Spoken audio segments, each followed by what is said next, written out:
آج جمعہ کا بابرکت دن ہے اور ہم سب کی خواہش ہوتی ہے کہ جمعہ کو اجتماعیت کے ساتھ مسجد جمعہ میں ادا کریں،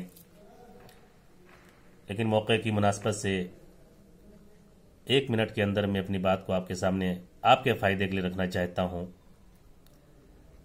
حافظ بن حجر رحمۃ اللہ علیہ نے لکھا ہے کہ ہر قسم کی وبائی بیماریوں اور پریشانیوں اور دقتوں اور کلفتوں اور مصیبتوں سے بچنے کے لیے ہمیں دعائیں کرنی چاہیے، اور رسول اللہ صلی اللہ علیہ وسلم نے دعاؤں کا حکم فرمایا ہے، لیکن وبائی بیماریوں کے لیے اجتماعی دعا کا کوئی ثبوت نہیں ہے۔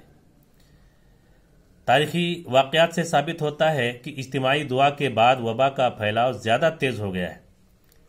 چنانچہ 749 اور 764 ہجری کے طاعون دمشق کے دوران جب اکابر شہر اجتماعی دعا کے لیے جمع ہوئے تو اس کے بعد طاعون کی تباہ کاریاں بہت زیادہ ہو گئیں۔ حافظ بن حجر اپنا مشاہدہ بتاتے ہیں کہ ربیع الآخر 833 ہجری میں قاہرہ یعنی مصر میں وبا پھوٹ پڑی۔ اعلان کیا گیا کہ 3 دن تک مسلسل روزے رکھے جائیں اور پھر اجتماعی دعا کے لیے جمع ہو جائیں۔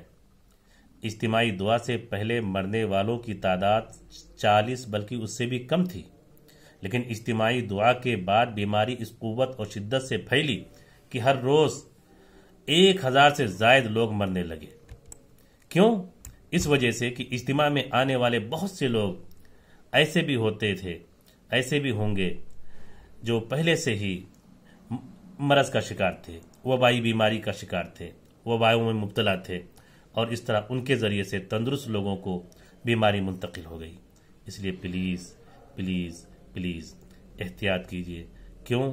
اس وجہ سے کہ ڈاکٹروں کے پاس جانا اور ڈاکٹروں سے دوائیں لینا اور ڈاکٹروں کے پاس وقت ضائع کرنا، ان سب سے بہتر ہے کہ آپ نے آپ کو پہلے سے محفوظ رکھیے، اپنے گھر والوں کو محفوظ کیجیے، بھیڑ کی جگہ پر مت جائیے، نہ بھیڑ اکٹھی کیجیے اور نہ بھیڑ کا حصہ بنیے۔ اس سلسلے میں صرف یہی میں آپ سے ریکویسٹ کرنا چاہتا ہوں، درخواست کرنا چاہتا ہوں کہ پلیز احتیاط کیجیے، احتیاط احتیاط صرف احتیاط۔